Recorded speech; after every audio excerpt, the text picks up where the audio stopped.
Okay, today we're playing a game on King's Row. We're in the Silver SR range. We'll be playing about 2/3 of the game as Reinhardt and about 1/3 of the game as Winston, with special guest, my son. He is alive, I promise, he's just very fat. So, not to publicly shame you or anything, but Jesus Christ. Also, I'm sick right now, so forgive me. Are you sick? Alright, you think about that one. So, let's start the game. Never mind, he's not thinking about anything. There he goes, goodbye. That was an awfully short guest appearance. So we're attacking first, playing as Reinhardt from the third-person perspective. I'd prefer if it wasn't from the third-person perspective, but, to be fair, if the game gave me the option to play Reinhardt from the third-person perspective, I probably would do it. And I would definitely pay actual money, not that I have any, but I would pay somebody else's money if we could get Primal Rage to put you in a third-person camera. That would be fucking rad. But tragically, no such luck. So anyway, we're attacking right now. So, they've got Ryan Orisa. Dreadful news for us, that means they've got more shields. But it's not an issue if we walk up to them and just sort of start beating them to death. Which I find will usually solve the problem. So we did eventually catch that Symmetra right there. It took a while. Hold on. Let me move the keyboard so you don't hear me slapping the spacebar constantly. You still will, but it will be less loud. So, what's happening behind us right now? It's hard to tell, obviously. Anna was back there. Their Ryan is mostly charging after us, and he pinned our Anna, I see.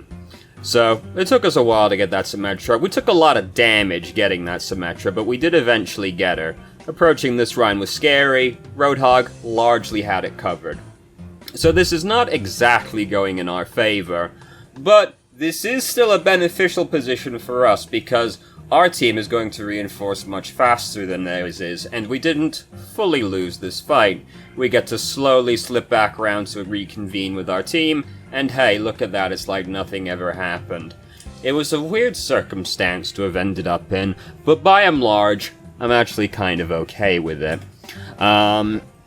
Just because we do have a massive spawn advantage on this point, basically, and now we have finally been clapped. Took a while to get there. What really did the damage to us? Junkrat got like a... Yeah, it's Junkrat that mostly got us right there. You know, that'll happen. So, skip back up to where we're back alive. Alright, here we go. So, fight didn't go in our favor in the end. Very tragic. We've got Earth Shatter built up now. Do they still have double shield? No, they've got Winston Orisa now. Simplifies life for us greatly. Here comes Riptire, killed 2 of our team. Unfortunate. So, we should be trying to back out. Roadhog's still going in. We're going with... Oh, now we've been nano boosted, so I guess we're really going in. Such is life. So, the angle's not... It looks like we could have gotten a pretty good Earth Shatter off of this, though. The enemy team have all clustered up together over there quite nicely. There's no shields in the way.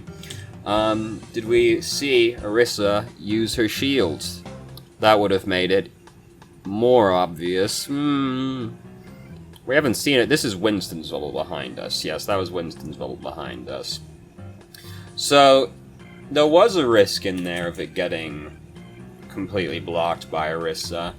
And there's the fact that this fight was, like, pretty fucked up. No, half the team is dead. No, it's correct. It's right to not do it. It's just, you know, even though I didn't get nano boosted by Anna, I've been there before. I've been boosted by Anna in a situation where I'm like, well, Anna, like, really wasted this one, because I can't exactly go in right now. But at the same time, you feel this visceral sensation in your stomach of, I really don't want to disappoint Grandma. So, at that point, you sometimes do some really stupid things. You know, you do some very you waste an ultimate or two. Such is life. So, I felt that secondhand vicariously through that, but no, we shouldn't have Earth Shattered, it's correct. So, May has actually helped us with a wall right there, which is a rare experience, isn't it? There, Junkrat, like, I don't know exactly what the plan was on this one, but he sure did have some big dreams. That much is certain. He sure did think that was a good idea. And it wasn't. So we come around the corner, we Earth Shatter. This was never going to be a particularly good Earth Shatter. This was basically this Earth Shatter looks very fuck Symmetra, seeing as she's the only one who is feasibly in range. The others are all too far away for the Earth Shatter to hit them. And there's a lot of things blocking line of sight, so it's a risky area to Earth Shatter in, unless you get a really good opportunity, because, well, Symmetra, as we saw, just walked around the corner. So I wouldn't have gone for it there. The others were simply too far away, and there were too many corners for Symmetra to get around for me to be happy about it. Sometimes it's worth it to Earth Shatter one person, but this is usually to trade for an ultimate. Like the Genji that's Dragon Blading in your team, somebody got nano boosted. You'll Earth Shatter these people sometimes. Sometimes you'll see like their main healer, and or if they had two main healers, there's like one main healer still alive, and you see them by themselves, so you Earth Shatter them to kill them. And you know, that's often good enough as well, but generally we're looking for a little more than the one person, which was all that Earth Shatter was ever likely to get us. Now, Earth Shatter, however, charges very quickly, so we're very close to having Earth Shatter again. Symmetra did that, so now we're even closer. What was Symmetra's plan? We may never know. She maybe had one, but it wasn't a very good one, at the very least. So, now we get to push with the payload. Hooray. Now, a little easier than trying to march through a choke point usually. Unless half your team gets riptired like that. Roadhog actually died to the Riptire, which is a somewhat unique experience, to be honest. Usually, he doesn't die. So, Junkrat got slept in front of us. We pinned him, as you do. Always very scary to pin Junkrat, of course, because the bombs. But it's usually fine. Sometimes you'll get hit by a bomb or two. Usually good. Orisa, much too far up. This is the thing with being in the third-person camera, is it's hard to tell how good this necessarily looked from our perspective. But I look at that and I'm like, this was a pretty good time to Earth Shatter, because that's both healers, maybe Winston. But I'm looking at like, that's not both the healers, that's Symmetra. So that's one of the healers, that's the main healer in Symmetra. Like, maybe in there we could have gotten all three, but based off where we're standing, we might have gotten a little line of sight by the corner of the bookstore. Because, like, all three do line up there, but by the time, like, the corner might have, like, cut it off from our perspective. This is the thing with being in the third-person camera for Reinhardt, is it's a little hard to tell exactly how it looked from our perspective, necessarily. So Mei just threw Blizzard in, so this is enough. Like, we definitely don't need to Earth Shatter now. Here's Junkrat, he's up to no good. He's trying to get this Mei, just like throwing bombs into her fucking ice block. Like, maybe if I do enough damage, she'll come out early. I'd actually be, I'd actually be okay with that. If we were ever in a position where Mei was too strong, I feel like that would be a sensible nerf to deploy. Is when she's in ice block, you can break the ice block. Maybe the ice block is like another of Mei's health, like 250 health, and then once you break that, Mei pops out. That would be cool. I'd be down for that. We're not in a world where Mei is too strong. But if we were ever in one where Mei was too strong, that would be a sensible nerf. Let people break the ice block. So we didn't like strictly need to have our shield up during all of this. Like once that wall is down there, it's like Junkrat's kind of throwing bombs at us, but like, here's the thing with Reinhardt, is it's like, people should be able to dodge Junkrat's bombs if there isn't anything extraneous happening at the time. This is not always capable for some people, but, you know. So we definitely shouldn't put our shield back up now. It's way too low. It's gonna break just like that, just like from very little, and now we don't want to let our shield break. Goes on cooldown, can't access it, we want to avoid that. Lining up the Earth Shatter right here. Is a very conservative way to do it.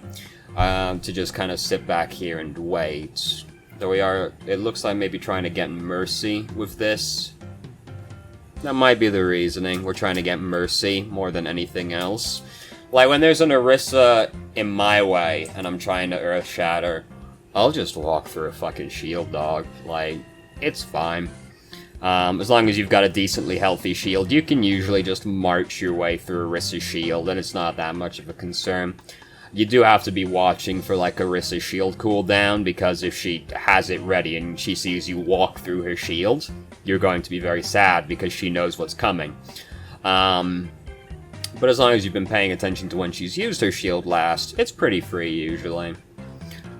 So, we have watched this person play before, by the way. It was a very long time ago. Let me check the email. Last we saw this person was back in March of 2018. Isn't that incredible? Almost 2 years ago now. I obviously didn't remember this game terribly well. So I watched the game from back then, again. And this is indeed a drastic improvement over that game, which you'd hope, after almost 2 years of time have passed. It was a game I would describe as being fairly typical of a bronze-ranked Reinhardt. A lot of, well, my shield broke, I guess I'll push the shift key kind of actions, you know. This is a drastic improvement over that. And you might think, Jesus Christ, 2 years and only from bronze to silver? The person says in their email they climbed from bronze to platinum, which, by the way, good job. That's a tremendous amount to climb. And they've fallen back down to silver. This happens. SR comes and SR goes. So when I stream on Thursdays, Fridays, and Saturdays, link to the channel in the description, I'm so good at advertising. There, I play with my friends, so I play on a Smurf account. The Smurf account at one point was in Diamond, and is now in Gold. So, you know, SR comes, SR goes. Don't be too heartbroken about it if you do, like, drop a tier or two occasionally. This is known to happen. Don't sweat it too much, unless you're, like, very high end of the spectrum, you achieve a tremendous level of, like, consistent play. This will not be the experience for most people. No need to be too concerned about, like, dropping SR. It happens. So anyway, we've been nano boosted right now. May's wall was more than a little in the way. I didn't know we were that low, to be honest with you. No, we took a lot of damage startlingly quickly. I would have been surprised as well. They do have their bongo down, so I know I shouldn't have been surprised by how much damage we took, but I was surprised by how much damage we took. The bongo was down, though, so we should have been able to expect to take a lot of damage as soon as we start marching in there, but I was surprised by how much damage we took. We did die startlingly quickly. I was like, Jesus Christ, were we full health? Oh yeah, they do have the bongo. So, yeah, Winston got us. Yeah, you know. Orisa's making life easy for us right now, because if they do this, that's not protecting anybody. That's not blocking shit right there. We just, like, march around the corner and Earth Shatter, and we'll get everybody, basically. So we could have done this sooner, because as soon as I see an Orisa do that, I'm like, unless they're all gonna come and stand on this payload, we fucking got them. So I'm gonna march myself around the corner and see, can I get an Earth Shatter off here real quick? Instead we wait to do this, and by this time Winston does that. If Winston does that, you can largely just go, unlucky. You know, if Winston jumps on you and drops his bubble right as you push Earth Shatter, you're allowed to just go, unlucky, you know. So you can see it coming sometimes, but, like, by and large, you can just go, shit happens sometimes. We also threw Fire Strike at the Orisa right there while we already had Earth Shatter built up. Don't want to do that. Once you have Earth Shatter built up, you don't want to use Fire Strike unless it's for a good reason, because Fire Strike is there predominantly to build Ult Charge. So as soon as you have your ultimate built up, you want to save it for, like, if you're gonna kill somebody, basically. Because just fire striking through them once you have Earth Shatter built up, yeah, it's not really gonna do very much. So we are playing D.Va here right now, you might notice. We shouldn't be playing D.Va right now, I'll point out, because we are now doing one of the quintessential bad tank combinations of Roadhog D.Va. Not good. Best avoided. We aren't playing D.Va for very terribly long. This was likely as, like, a gut reaction of, like, get back stall. But we had plenty of time to get back on, like, Reinhardt or anybody else. If we wanted to get back quicker, we could have gone with Winston, and that would have been better composition-wise. We shouldn't have gone to D.Va, pretty much. If we were coming out now, I think we would be more justified in saying D.Va, because if we, like, come out as somebody else, died then, respawning then in overtime, alright, D.Va's a better stalling hero. Alright, but if we just, like, if we're gonna get back, like, relatively easily, there's no need to change to D.Va. We could just change to Winston if we really want to get back faster, but we could have also just stayed on Reinhardt. We probably, by that point, we were probably like, oh, it's just not working. So we're like, what else can I do? D.Va. But I would have rather we gone to Winston, if anything. And then off that one life, we might have built up, like, enough ult charge that we could have maybe come back. As Winston on the second life built up the rest of the ult, used Primal Rage, that's even better, stalling-wise, than D.Va, you know. But we're talking about a different game at this point. So anyway, we're playing Winston now on defense, which is, you can do it. I generally advise not picking Winston out of the gate on defense, unless you're making, like, a hard read on somebody. Like, they were defending and they played Genji the whole time. They're probably now going to play Genji on attack, you know. Sometimes that's the case. This was probably prompted by them having a Symmetra the entire time, so we've decided to go with Winston in anticipation of the Symmetra. Which is fair enough. Also, Winston's not as good for Symmetra as he used to be. Mostly just because our turrets don't have 1 health anymore, but he's still fine against Symmetra. Like, you're still gonna kill the Symmetra, which is the ultimate goal of a counter pick. It just takes slightly longer to kill the turrets, it's not the end of the world. So we did get clapped right there. Life is very hard. Like that.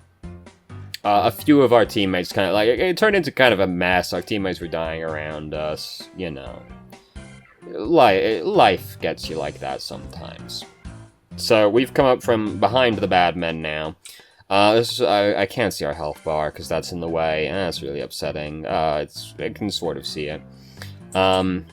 We did just, like, march our way in the back, huh? That's fine. If you can get in without having to use jump, you know, it's safer. We hesitated for a little bit in there. Because we're on Mercy. Like, we've been on Mercy for a little while now. And we elected to not start tasing Mercy. Because, like, even before I paused, like, we could have started tasing the Mercy, and Mercy's, like, our primary goal, really. So, it was kind of strange how we, like, hesitated to start tasing them. I guess we were mostly looking at Junkrat, but, like, I'm looking at Mercy, you know? So 2 of our team are dead. Now Reinhardt's dead as well. We're not accomplishing too much in the near future now. Here's Winston. We don't bring a whole lot to killing Winston, unfortunately. We're trying to help our Mercy right now, but... oh god. I'm not actually going, oh god, because we used Primal Rage, though this is also a bad time to use Primal Rage. I'm going, oh god, because Mercy just used Valkyrie behind us, and immediately died. That's why I actually went, oh god, not because of the Primal Rage, though this is still a bad time to use Primal Rage, and we shouldn't be doing it, because we're doing this basically 1v6. We got out alive, I guess. It's not worth the ultimate, though. Should have just saved it. The Mercy, you know. Now, if we had Primal Rage for this, that might have gone better, because we took a big bunch of damage real quickly, and we didn't have much recourse right there. So hey, now we're Roadhog. I remember playing a little bit more Winston than this, but I mean, to be fair, this is a 10-minute video, so I still might be roughly correct timeline-wise. So we changed to Roadhog, and now we pray, and now we're in first-person view. For it makes sense that we decided to change to it for Roadhog. I would have rather been in first-person view the entire time, just for reference. But, hey, you know, it's not the end of the world. It was just a little upsetting for, like, the Reinhardt thing. Winston, by and large, who gives a fuck, right? You be Winston third person the whole time. Nothing's just not... There's no mechanical requirement for playing Winston, you know? There's some mechanical stuff for playing Winston, but... You know Winston. You've seen Winston. We've all seen Winston. It's hard to miss Winston, isn't it? So, in the email, it also says, take a look here and tell me what you see. Was I really not to blame for this loss? I mean, there's things we could have done in this game that would have improved our chances of winning, but by and large, I feel like we were probably going to lose that game regardless, yes, you know. Yeah, we could have done stuff better, sure. You're never going to play a game perfectly, so that's always true, but, you know, I feel like that was pretty much going to be the outcome of the video game. So what we got today, boys, I don't know where this has come from. You know, enable annotations. An unfortunate title. Annotations are gone now. Little V is great. Highly recommend. Sure, you know, whatever, I guess. Rakan, but he builds full AP so he can become a living Vigor Ultimate. Alright. I do play League of Legends. I don't really like Donkey, to be honest with you. Not for me. Nakey Jakey's great. I know, an unfortunate name, but he is entertaining. I know where that's come from. That's because of ContraPoints, who is extremely good. Highly recommend ContraPoints. They're not all an hour and 40 minutes. They're usually like 30 minutes. Highly recommend. Generally along the realms of being like transgender. So, you know, not necessarily super relatable for most of us, but still very entertaining videos. Natalie's just a very charismatic and entertaining person. Okay. And Noah Gervais, my favorite YouTuber. Extremely long-form video game critique stuff. Recommend. Anyway, so, yes, by and large, I think you're allowed to just go, this was gonna be a loss regardless, but, you know, yeah, still stuff you could have done better. That's just life, though. Never will you play a game perfectly, unfortunately. But at the same time, it is important to remember that it is possible to make no mistakes at all and still lose. So thank you very much for watching. If you did, I'm sick. Goodbye, I sleep.